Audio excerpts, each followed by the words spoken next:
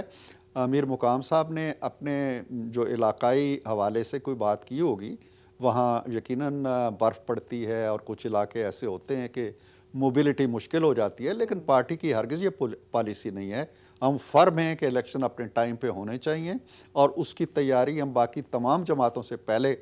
ہم نے شروع کر رکھی ہے. ٹھیک، بالکل ٹھیک. بہت بہت شکریہ عرفان صدیقی صاحب. ہمیشہ کی طرح ہم اپنے قیمتی وقت سے ہمیں نہ صرف یہ کہ جو پارٹی کے حوالے سے پالیسیز تھیں اس کی انہوں نے وضاحت کی ہے، بلکہ خاص طور پر جو چیلنجز نون لیگ کو درپیش ہیں ایک ایسے موقع کے اوپر جب ریفرنسز تو ختم ہو رہے ہیں لیکن میاں نواز شریف صاحب کے کندھوں کے اوپر ایک بھاری ذمہ داری ہے، اور کس حد تک اب دیکھنا اس ذمہ داری کے ساتھ نون لیگ کو انتخابات کی طرف لے کے جاتے ہیں، الیکشن کنٹیسٹ کرتے ہیں اور ساتھ میں اپنے امیدواروں کو بھی کنٹیسٹ کرواتے ہیں. جب تمام تر کرٹیسزم کے باوجود بھی نون لیگ کی یہ کوشش ہے کہ وہ 2013 سے 17 کا جو دور تھا وہ واپس لا سکے. اب فیصلہ عوام نے کرنا ہے اور خاص طور پر نون لیگ کی کیمپین نے کرنا ہے کہ کیا رخ اختیار کرتی ہے. ایک مختصر وقفہ، اس کے بعد باقی سیاسی جماعتوں کا کردار اور انتخابات کے ماحول میں کیا تبدیلیاں رونما ہو رہی ہیں اس کے اوپر ہم صحافتی تجزیہ جانیں گے ایک بریک کے بعد. بریک کے بعد ایک بار پھر آپ کو خوش آمدید کہتے ہیں. کیا ہی دلچسپ صورتحال ہے کہ ایک طرف کچھ سیاسی جماعتوں کے لیے ایک کے بعد ایک کیسز کا خاتمہ ہو رہا ہے اور کچھ ایسی سیاسی جماعتیں ہیں جن کے خلاف ایک کے بعد ایک کیسز بنتے جا رہے ہیں. گراؤنڈ ریالٹی کے اوپر بات کرنا بڑا مشکل ہو گیا ہے کیونکہ پاکستانی سیاست میں کچھ بھی بعید از قیاس نہیں قرار دیا جا سکتا. اسی پورے معاملے پہ اور خاص طور پر یہ کہ پاکستان تحریک انصاف کو اگر مد نظر رکھا جائے اور مسلم لیگ نون کے بڑے کیسز کو مد نظر رکھا جائے تو ان دونوں کی سیاست میں ابھی تک کوئی واضح پالیسی نظر نہیں آتی ہے. کل کے دوست آج کے دشمن ہو چکے ہیں اور کل کے دشمن آج کے دوست بنتے ہوئے نظر آ رہے ہیں. یقیناً یہ دو جماعتیں اپنے سیاسی مستقبل کے حوالے سے اقتدار کی جنگ میں اس حد تک آگے چلی گئی تھیں کہ ایک جماعت نے اپنے قائد کو کچھ سالوں کے لیے کھو دیا اور جب ان کی واپسی ہوئی ہے تو ان کے لیے آسانیاں پیدا ہو رہی ہیں اور دوسری جماعت کے قائد تقریباً کھو دینے کے فیز میں جا چکے ہیں. لیکن اب یہ نہیں پتا کہ ان کے لیے یہ جو کھو دینے کا فیز ہے یہ کتنے سالوں پر محیط ہوگا. لیکن ایسے میں کچھ ایسی سیاستدان اور کچھ ایسی سیاسی جماعتیں بھی ہیں جو کہ کافی سوچ بچار کے بعد بہتر فیصلے کر رہی ہیں اور وہ فیصلے ملک اور قوم کے مفاد میں ہو سکتے ہیں. ایسے میں آئی پی پی یعنی کہ استحکام پاکستان پارٹی کی مثال لی جائے، پاکستان پیپلز پارٹی کی مثال لی جائے، یہ وہ پولیٹیکل پارٹیز ہیں جو کہ نوجوانوں کی بات کر رہی ہیں. لیکن اب دیکھنا یہ ہے کہ یہ نوجوان اور یہ ووٹر آخر کس حد تک ان کی طرف مائل ہوتا ہے. اسی پورے معاملے پر بات کرنے کے لیے ہمارے ساتھ موجود ہیں پاکستان پارٹی کے سینئر رہنما فیاض الحسن چوہان صاحب. فیاض بھائی بہت شکریہ، پہلے تو آپ نے اپنا قیمتی وقت دیا.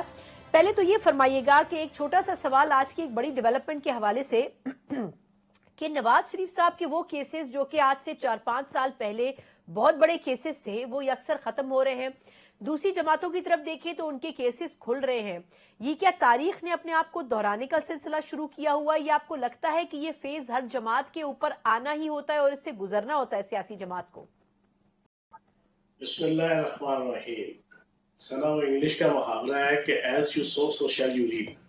جیسا کرو گے ویسا بھرو گے، جو بو گے وہی کاٹو گے. تو سابق چیئرمین تحریک انصاف نے تحریک انصاف کے پلیٹ فارم سے جو 2014 سے لے کے 2017 کے درمیان جو بویا تھا اب وہ خود وہی کاٹ رہے ہیں. اور 2016 کے اندر جو ایک بے ڈھنگے طریقے سے بے تکے طریقے سے جو ایف آئی آرز اور جو جناب کیسز ان کے اوپر درج کیے گئے اور ریفرنسز دائر کیے گئے نواز شریف صاحب کے خلاف، تو اب وہ اسی انداز سے جو ہے وہ سارے بیک آؤٹ ہو رہے ہیں. وہی عدالتیں اور وہی نیب اس کو جناب بیک آؤٹ کر رہی ہیں. تو یہ اب تاریخ کا ایک جناب میں سمجھتا ہوں کہ ایک سیاہ جناب باب ہے پاکستان کی سیاست کا، اور وہ ساری قوم کے سامنے اب کھل رہا ہے جناب اس کو کس طریقے سے جناب آپ نے لیکن فیاض بھائی اس میں اب ایک سوال ہے نا کہ وہ جو 10 والیوم بنائے گئے، وہ جو صفحے کالے کیے گئے، وہ کس بنیاد کے اوپر کیے گئے تھے؟ اور یا تو اس وقت انصاف نہیں دیا گیا، یا اس مرتبہ ابھی اس وقت انصاف نہیں دیا جا رہا، کیونکہ پھر اس کا مطلب یہ کہ انصاف کے تقاضے بھی تو پورے نہیں ہو رہے نا ہمارے ملک میں۔ آپ مجھے یہ بتائیں کہ پاناما کے اندر تقریباً 550 پاکستانیوں کا نام آیا تھا، 550 تقریباً، ان میں سے صرف ایک نواز شریف اور اس کی فیملی کو ہی آپ نے جناب ترکی پہ لے کے آنا تھا، یا اس کو جناب اپنی خواہشات کی جناب سولی پہ چڑھانا تھا، یا ان کو جناب بدلے کی آگ میں جناب اس کو ساڑنا تھا؟ آپ مجھے بتائیں نا، باقی لوگوں کو کیوں نہیں چھیڑا گیا؟ اور پھر دیکھیں بات یہ، اس وقت ہمارے ماتھے پہ اور ہماری آنکھوں پہ عقیدت کی پٹی تھی اور ایک تعصب کی پٹی تھی پی ٹی آئی کی، ہم جو بات کرتے تھے۔ لیکن ایک مجھے آپ بتائیں، پاکستان کے اندر سیاستدان تو دور کی بات، کون سا شہری نہیں ہے جب وہ ایف بی آر میں اپنی ٹیکس ریٹرن جمع کراتا ہے تو وہ چھوٹی موٹی کوئی نہ کوئی جناب مارا ماری اعداد و شمار کی جناب وہ اوپر نیچے کی وہ لازمی کرتا ہے، لازمی کرتا ہے، ایک ریئلسٹک بات ہے۔ تو آپ ایک فرد کو صرف اس بنیاد کے اوپر اس کا سارا کیریئر تباہ کر دیں، اس خاندان کا سارا کیریئر تباہ کر دیں۔ تو جب آپ نے خود ایک بے ڈھنگے طریقے سے، اور میں نے ایک انکشاف کیا تھا آج سے کچھ 4-5 مہینے پہلے، کہ یہ بنیادی طور پر نواز شریف صاحب کو سی پیک کے پروجیکٹ کے اوپر جو چستیاں دکھائی تھی انہوں نے، اور چستیاں دکھا کے اس کو بڑا جسے کہتے ہیں نا کہ ایکسلریٹ کیا اس پروجیکٹ کو جناب کمپلیٹ کرنے کی طرف اور اس کو پایا تکمیل تک پہنچانے کے لیے، بنیادی طور پہ انٹرنیشنل اسٹیبلشمنٹ نے اس کی سزا دی تھی، مقامی طور پہ کچھ لوگوں کو استعمال کر کے، جوڈیشری کو اور اسٹیبلشمنٹ کے کچھ لوگوں کو، یہ نواز شریف صاحب کو سزا دی گئی تھی کہ آئندہ احتیاط کرنا، اس طرح کی زیادہ مارا ماری کرنے کی زیادہ کوشش مت کرنا۔ یہ میں نے پہلے بھی انکشاف کیا تھا، اب بھی کر رہا ہوں، بنیادی وجہ انہیں سی پیک کی سزا ملی تھی۔ نہیں تو لیکن یہ شروعات تو مشرف صاحب نے اس کی بنیاد رکھی تھی نا، سی پیک کے منصوبے یا گوادر کی، پھر اس کو زرداری صاحب نے ایکسٹینڈ کیا، نواز شریف صاحب نے تو خالی اس کے پیس کو بہتر نہیں کیا تھا۔ میں نے جو لفظ فکرہ یوز کیا ثنا صاحبہ، جی میں نے کہا کہ اس پہ جو انہوں نے پھرتیاں اور اس پہ اس کو ایکسلریٹ کیا اس پروجیکٹ کو، ریالٹی تو یہ ہے کہ جنرل پرویز مشرف صاحب نے یہ سائن کیا تھا، اور پھر زرداری صاحب کے مشہور زمانہ وہ 6-7 چائنا کے دورے، ان دوروں کے اندر جناب انہوں نے چیزوں کی ساری فائل ورک اور ڈاکومنٹیشن کمپلیٹ کی تھی۔ لیکن نواز شریف صاحب نے اپنے دور کے اندر بڑی تیزی کے ساتھ، بڑی چستی کے ساتھ، بڑی پھرتی کے ساتھ، بڑی چابک دستی کے ساتھ اس پورے پروجیکٹ کو پایا تکمیل تک پہنچانے کے لیے جو سلسلہ شروع کیا، اس کی سزا جو ہے نا، میری ایک رائے ہے، ایک کارکن کی حیثیت سے اور ایک پولیٹیکل ورکر کی حیثیت سے، اور ملکی اور عالمی سیاست کے اوپر جو چھوٹی موٹی نظر رکھتے ہیں اس کے تناظر میں یہ بات بتا رہا ہوں، سزا ان کو اصل میں وہ ملی تھی، اور اس میں یہ سارے شامل تھے، جسٹس حاکم نثار سے لے کے اور جناب اس وقت کے جنرل فیض سے لے کے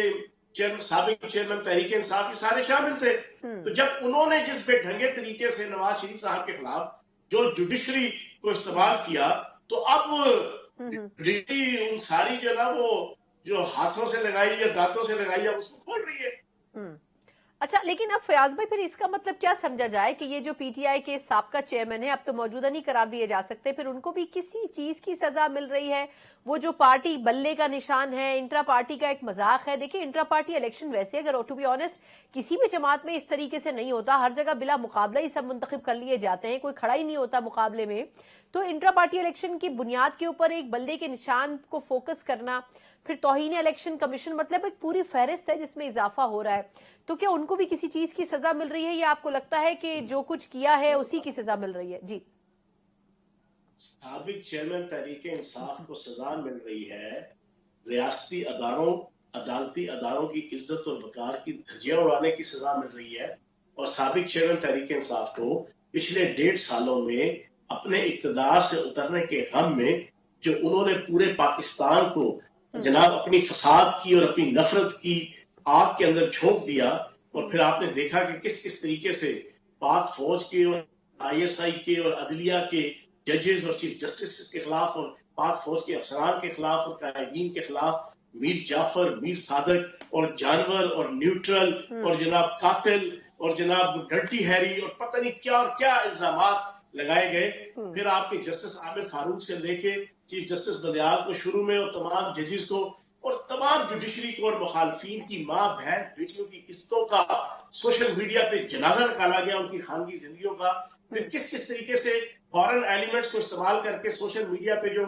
بیرونی یہودی اور کچھ مخصوص کمیونٹی کے لوگ ہیں ان کے پے رول پہ کام کرتے ہوئے اس تحریک انصاف کی سوشل میڈیا نے سابق چیئرمین تحریک انصاف کی شے پہ پاکستان کے اندر ایک عجیب طوفان بدتمیزی سیاست اور سوشل میڈیا کے اندر اور معاشرت کے اندر مچایا. ان کو اصل میں اس کی سزا اور اینڈ پہ آ کے 9 مئی کو جو پری پلانڈ، جس کا میں آئی وٹنس ہوں، کوئی اور آئی وٹنس ہو یا نہ ہو، میں 1.5 سال تک کا آئی وٹنس ہوں ایک ایک چیز کا. پری پلانڈ پاک فوج اور آئی ایس آئی کی عزت اور وقار کی دھجیاں جو اڑائی گئی 9 مئی کو، یہ سزا اس کی مل رہی. ٹھیک، اچھا چلیں یہ درست ہے کہ آپ کہہ رہے ہیں کہ چلیں اس کی سزا مل رہی ہے، فیصلہ تو عدالتوں پہ چھوڑ دیتے ہیں، لیکن اب جس طریقے سے اگر میں آپ کی جماعت کے حوالے سے پوچھوں تو آپ کی جماعت میں امپورٹنٹ میٹنگز بھی ہوئیں، آج بھی اس حوالے سے ایک سینٹرل ایگزیکٹو کمیٹی کا اجلاس ہوا. پہلے کھل کر بات نہیں کی جا رہی تھی، لیکن اب یہ لگ رہا ہے کہ نون لیگ کے ساتھ سیٹ ایڈجسٹمنٹ کے اوپر بڑی کلیئر میٹنگز ہونی ہے. تو کیا آپ کو لگتا ہے کہ نون لیگ کے ساتھ پنجاب میں آئی پی پی کس حد تک اتحاد میں جائے گی، یا وفاق میں بھی آپ کو لگتا ہے کہ یہ اتحاد کنٹینیو کر سکے گا؟ کیونکہ لوگ اس کو پی ٹی آئی کی بی ٹیم تو کہہ رہے ہیں ایک طرح سے. دیکھیں، آج اگر شہباز شریف صاحب کی خواہش پہ، نون لیگ کی خواہش پہ جہانگیر ترین صاحب کی میٹنگ ہوتی ہے اور پھر اس کے بعد دونوں طرف سے 3 افراد کی کمیٹی بنتی ہے، تو یہ چیز ثابت ہو گئی کہ استحکام پاکستان پارٹی ایک آزاد، خود مختار، باوقار اور اپنے انتخابی نشان رکھنے والی ایک پولیٹیکل پارٹی ہے. پہلی چیز. دوسری چیز یہ ہے کہ آج سی سی کی میٹنگ میں وہاں موجود تھا. آج بنیادی طور پہ 2-3 فیصلے ہوئے. چیئرمین اور پریزیڈنٹ انہوں نے سیٹ ایڈجسٹمنٹ کے حوالے سے جو ایکٹیویٹی کی اس کی توثیق کی گئی سی سی کے اندر، اور پھر ایک اسپیشل کمیٹی بنائی گئی کہ جو پورے پنجاب کے اندر خصوصاً جو سیٹ ایڈجسٹمنٹ ہوگی وہ اس 3 رکنی کمیٹی کے جو اسحاق خاکوانی صاحب کی قیادت میں، نعمان لنگریال صاحب اور جوئی صاحب ہیں، ان ساروں کو اسسٹ کرے گی. اور جو ہم نے سیٹ ایڈجسٹمنٹ کے حوالے سے جو اپنی لسٹ تیار کی ہے اس کے حوالے سے نون لیگ کے ساتھ سارے معاملات کو فائنلائز کرے گی. بنیادی طور پر میں یہ سمجھتا ہوں کہ یہ مٹیریلائز ہو جائے گی. اور دوسرا ایک اور امپورٹنٹ چیز آج کی سی سی کے اندر یہ طے ہوئی کہ کے پی کے بلوچستان اور آپ کی سندھ کے اندر ہماری آئی پی پی کی لیڈرشپ کو اتھارٹی دی گئی کہ اگر وہ سمجھتے ہیں کہ نون لیگ کے علاوہ کسی اور پارٹی کے ساتھ وہ سیٹ ایڈجسٹمنٹ کرنا بہتر سمجھتے ہیں اور اس میں اچھا رزلٹ وہ لے سکتے ہیں، تو اس کے اوپر بھی جو ہے وہ کنسیڈر کیا جائے گا. سندھ کے اندر اگر پیپلز پارٹی ہے، جماعت اسلامی ہے، این کیو ایم ہے، ٹی ایل پی ہے، اس کے ساتھ اگر وہ سمجھتے ہیں، ہمارے محمود مولوی صاحب جو وہاں سے کے صدر ہے، کے پی کے اندر جی جمال صاحب اگر یہ سمجھتے ہیں کہ وہاں پر کسی بھی اور پولیٹیکل پارٹی کے ساتھ نون لیگ کے علاوہ، تو یہ طے ہوا کہ وہ اس کے اوپر کوئی ڈیولپمنٹ کرے اور اس کو ہم اپنی لیڈرشپ اس کو کنسیڈر کر کے اس کو ریلائز کرے گی. ٹھیک، بالکل ٹھیک، یعنی بڑی واضح پالیسی ہے. بہت بہت شکریہ فیاض الحسن چوہان صاحب پاکستان پارٹی سے. یقیناً پارٹی کی پالیسی بڑی واضح ہے، اور جس حد تک دیکھا جائے کہ اگر پارٹی کو کسی کے ساتھ بھی اتحاد یا سیٹ ایڈجسٹمنٹ کر کے کوئی فائدہ پہنچ سکتا ہے کسی بھی صوبے میں، تو اس کے لیے استحکام پاکستان پارٹی کی جو دروازے ہیں وہ کھلے ہیں. ایک مختصر وقفہ، اس کے بعد ہم بات کرنے جا رہے ہیں کہ ڈیرہ اسماعیل خان میں ایک بہت ہی بڑا آپریشن سیکیورٹی فورسز کی توسط سے ہوا، لیکن اس میں نہ صرف یہ کہ سیکیورٹی فورسز کے جوانوں کی جانیں بھی گئیں، بلکہ یہ سوالات بھی اٹھے. دہشت گردوں کو تو مار دیا گیا، لیکن اس کے باوجود بھی ایک بڑا سوال یہ بھی تھا کہ آیا کیا پاکستان میں اس وقت انتخابات کا جو موسم ہے، ان تمام علاقوں میں جہاں پر دہشت گردی کے واقعات پے در پہ ہو رہے ہیں، کیا وہاں پر انتخابات کروانا فہم و فراست کی بات ہوگی، یا پھر اس کے اوپر ابھی سوچ بچار کرنے کی ضرورت ہے؟ اس کے اوپر بات کریں گے ایک بریک کے بعد. بریک کے بعد ایک بار پھر آپ کو خوش آمدید کہتے ہیں. پاکستان میں جہاں سیاسی طور پر انتخابات کی بات کی جا رہی ہے، وہیں کوئی جماعتیں ایسی بھی ہیں جو کہ یہ سوال اٹھا رہی ہیں کہ کیا واقعی یہ صحیح موسم اور صحیح وقت ہے انتخابات کروانے کا. یقیناً جو واقعات پیش آیا ہے ڈیرہ اسماعیل خان میں، جہاں سیکیورٹی فورسز نے مختلف علاقوں میں آپریشن کیا، 25 سے زیادہ دہشت گرد بھی مارے گئے، لیکن اس میں متعدد فوجی جوان بھی شہید ہوئے، اور ان کی کارروائیوں کو دیکھتے ہوئے ہی اس آپریشن کا آغاز کیا گیا. اس کا مطلب یہ سمجھا جا سکتا ہے کہ یہ دہشت گرد ان علاقوں میں فعال طریقے سے موجود بھی تھے اور اپنی سرگرمیاں جاری بھی رکھے ہوئے تھے. لیکن جب یہ واقعات پیش آتے ہیں